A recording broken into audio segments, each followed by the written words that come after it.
pujian alhamdulillah kepada Allah Subhanahu wa taala,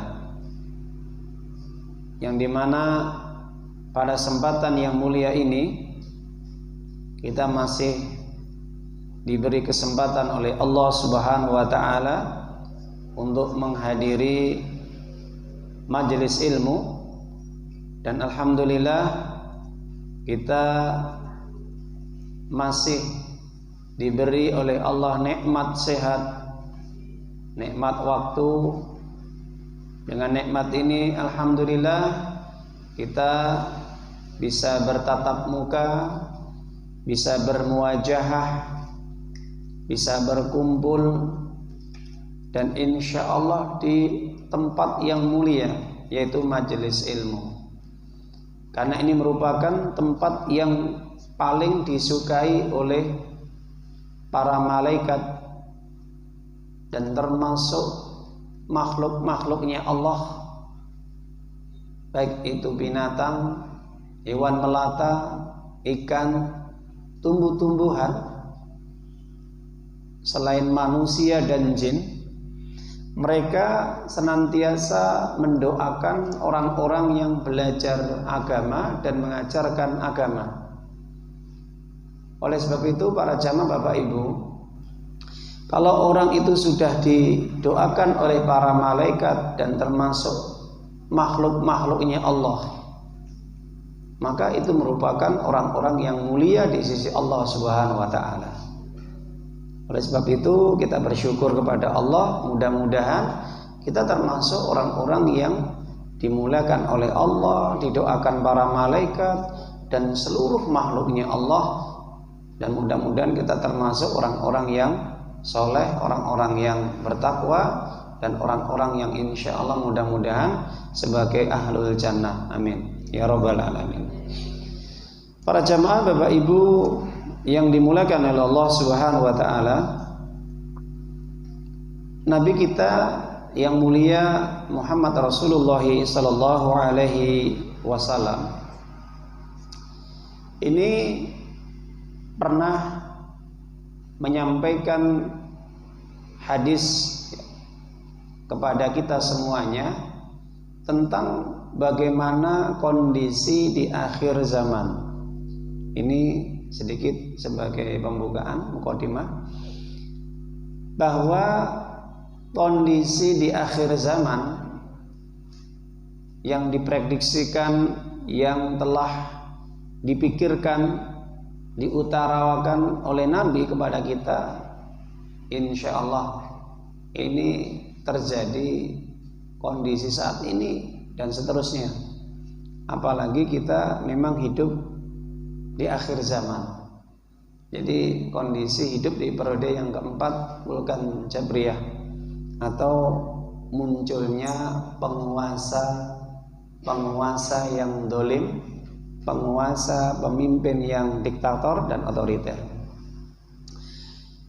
Ini sesuai dengan apa yang telah digambarkan oleh Nabi di dalam hadis yang diriwayatkan oleh Ibnu Majah, Imam Ahmad, dan juga Al-Hakim di dalam kitab Mustadraknya Al-Hakim, di dalam kitabnya Musnad Imam Ahmad, ya, dan juga di dalam kitabnya Sunan Ibnu Majah.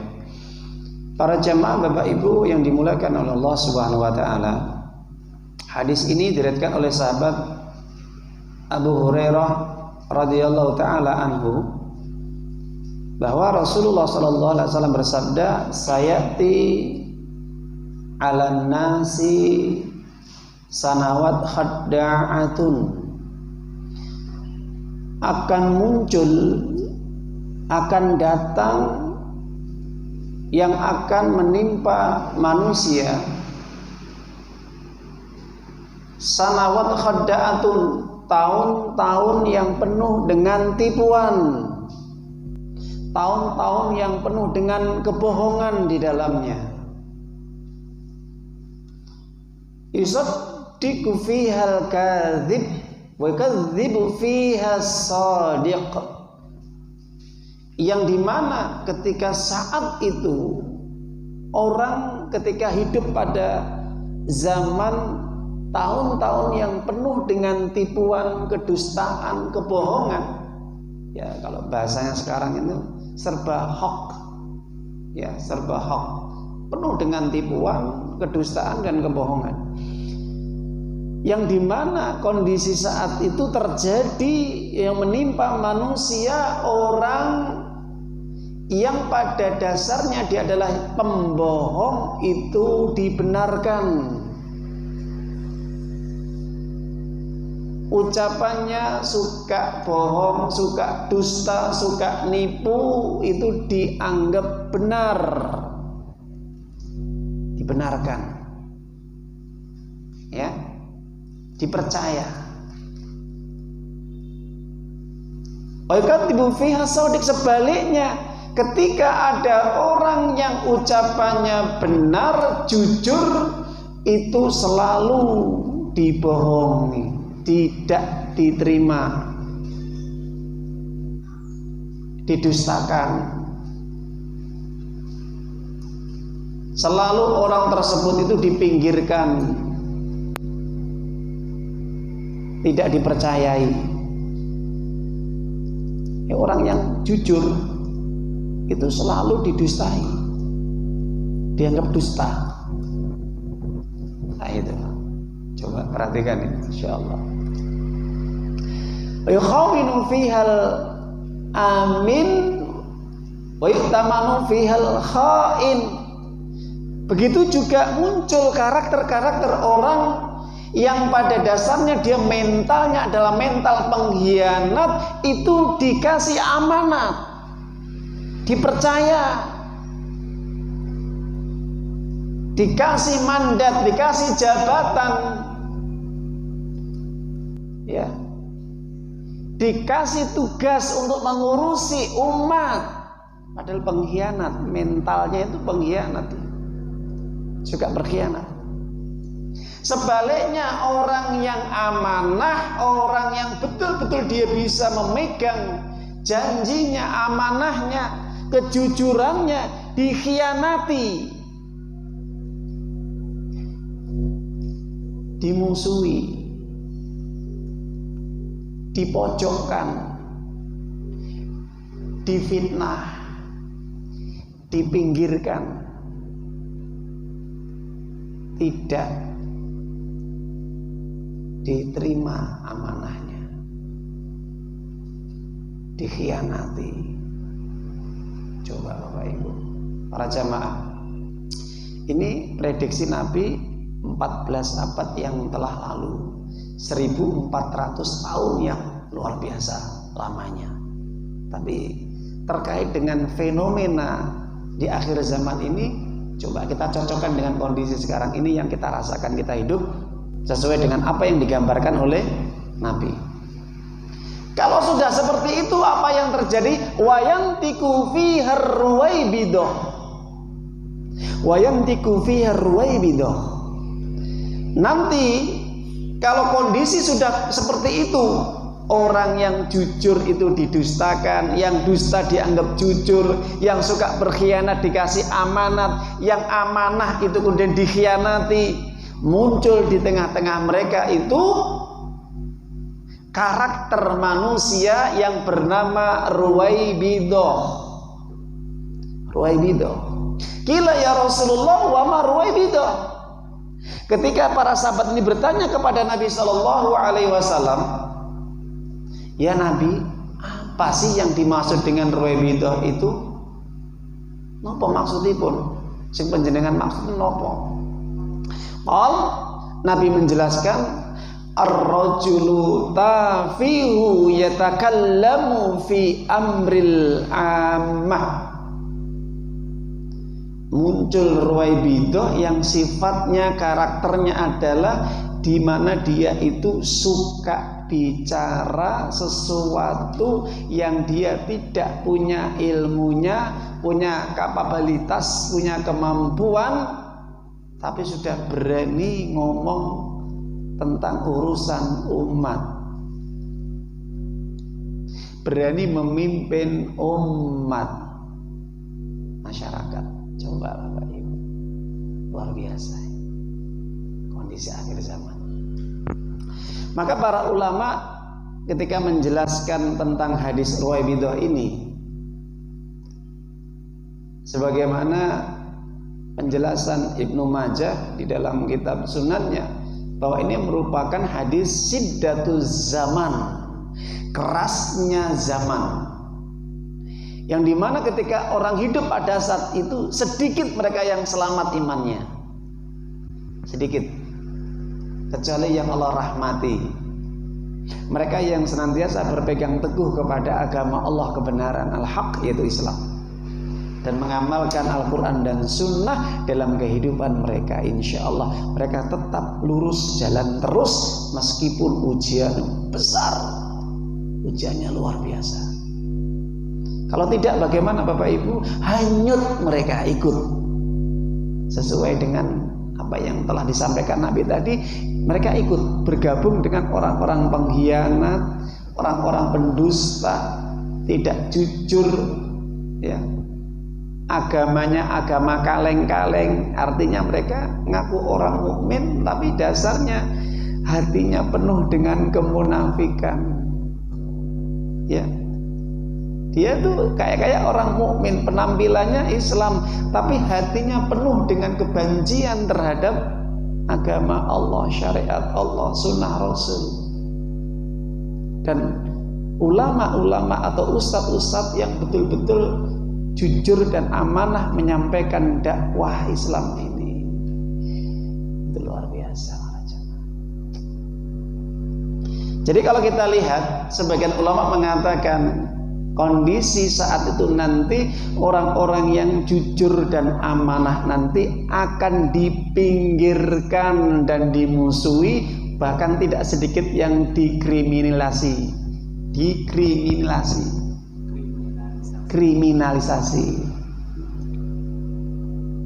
Bagaimana Bapak Ibu? Nanti antum yang saya sampaikan ini cocokkan dengan kondisi akhir zaman sekarang ini, Pak ya. Jadi orang-orang yang menyampaikan kebenaran agama Allah, mereka akan dimusuhi, dibully, difitnah, dicaci maki, dikriminalisasi, dan tidak sedikit mereka yang harus mendekam di penjara, dan juga tidak sedikit yang dibunuh. Kok bisa, Ustaz?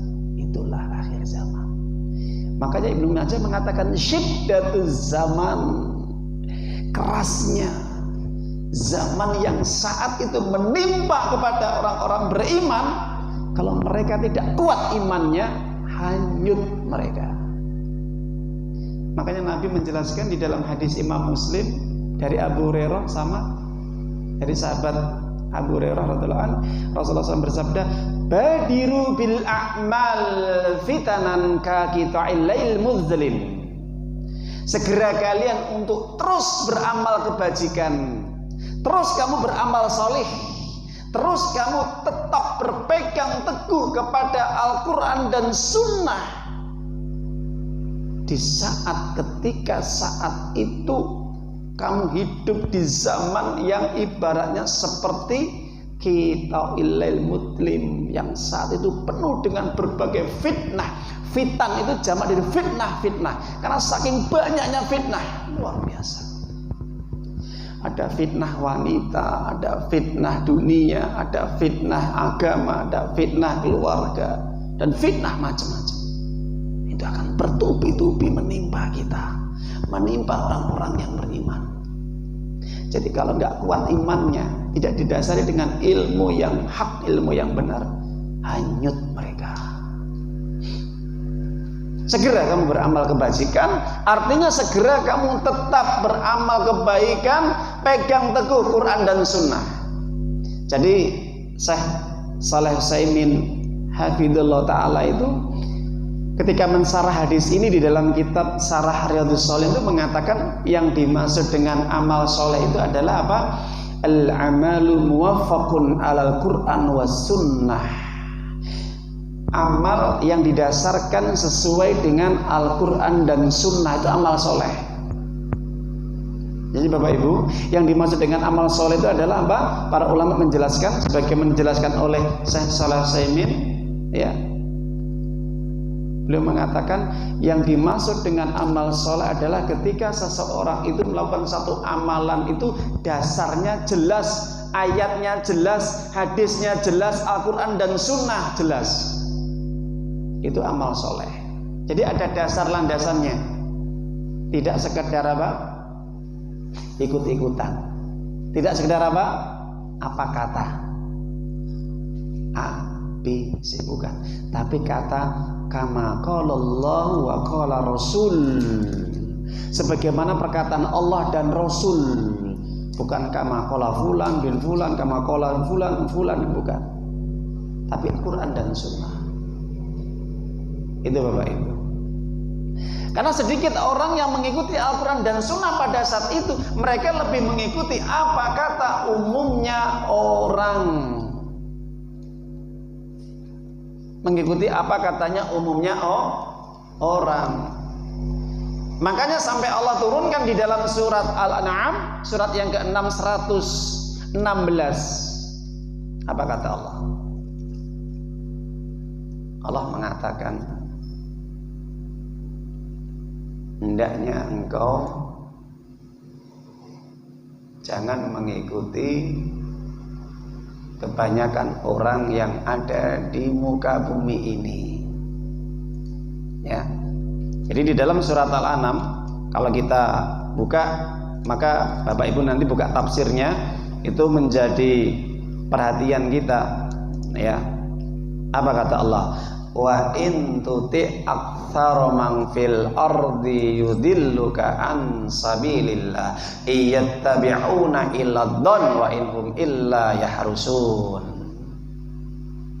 Muhammad, ini khitab, pembicaraan ini ditujukan kepada Nabi kita yang mulia Muhammad sallallahu alaihi wasallam, tapi berlaku kepada umatnya. Muhammad, sampaikan kepada umatmu semuanya, kalau mereka mengikuti kebanyakan orang, pasti mereka akan tersesat dari jalan Allah. Kenapa? Kenapa?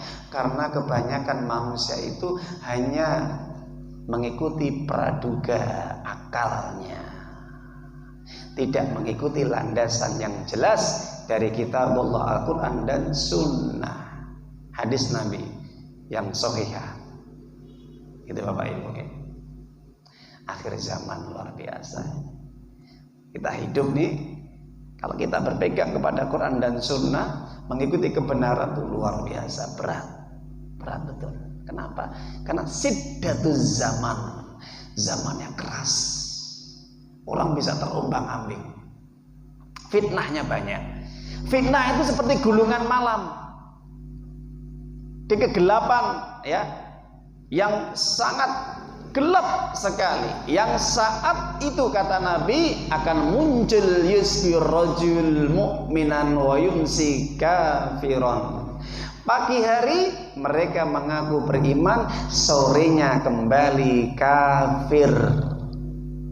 Naudzubillah, naudzubillah. Wa yumsi mu'minan wa yusbi kafiran. Paginya, sorenya mukmin lagi, paginya kembali kafir lagi. Terus seperti itu, abu-abu. Jadi Islamnya ini apa? Abu-abu. Ya. Model seperti ini kata Nabi, ya bi'udinahu bi'aradi minad dunya, menjual agama hanya demi keuntungan dunia yang sedikit. Maksudnya bagaimana? Orang berbondong-bondong ingin cari dunia, ya, cari kenikmatan dunia, meskipun dia harus membayar mahal harganya, direlakan agamanya. Modelnya seperti apa? Ruwaibidah. Dia pengen terkenal, dia pengen popularitas, dia pengen jabatan, dia pengen kekuasaan, dijual agamanya, sehingga dia harus ngomong sesuai dengan nafsu dan akalnya, bukan dengan wahyu. Dia harus menjual agama itu bagaimana? Dia harus menyampaikan yang hak itu dianggap batil, yang batil dianggap hak, yang benar dianggap salah, yang salah dianggap benar. Na'udzubillah. Berat. Ini model Ruwaibidah. Kalau para ulama itu menjelaskan karakter Ruwaibidah itu, satu, menjual negaranya, dua, membungkam para ulama, tiga, ya, dia harus mengikuti keinginan orang-orang kafir, ya. Yang keempat, Ruwaibidah ini lebih condong pada orang-orang kafir daripada orang-orang Islam atau orang mukmin. Dia lebih membela orang kafir daripada orang-orang mukmin atau orang mukmin atau Islam Muslim. Itu Ruwaibidah, Pak. Ya. Na'udzubillah min dzalik. Penampilannya Islam, tapi hatinya penuh dengan kekufuran, kebencian, dan kemunafikan. Ya, itu Ruwaibidah. Wallahu a'lam bishawab. Semoga ini bisa membuka hati kita. Begitulah kondisi akhir zaman, munculnya Ruwaibidah di tengah-tengah masyarakat. Para ulama menjelaskan Ruwaibidah itu lebih kepada orang yang jahil, bodoh, dua, dungu, sapi, ketiga, ahli bid'ah, keempat, ahli syirik, ahli kurofat dan takhayul. Dia nggak ngerti agama, tapi dijadikan sebagai pemimpin dan tokoh di masyarakat. Dia nggak ngerti isi kandungan Al-Quran, mungkin baca Qurannya pun mungkin nggak bener, belepotan, tajwidnya nggak bener, dan nggak ngerti kandungan maknanya, tajwidnya, tafsirnya, kaedah-kaedahnya. Apalagi hadis, Al-Quran aja nggak paham, apalagi hadis. Ini dijadikan sebagai tokoh atau pemimpin atau public figure, sehingga dia dollu wa adallu, sesat dan menyesatkan umat. Masya Allah, sampai seperti itu ya.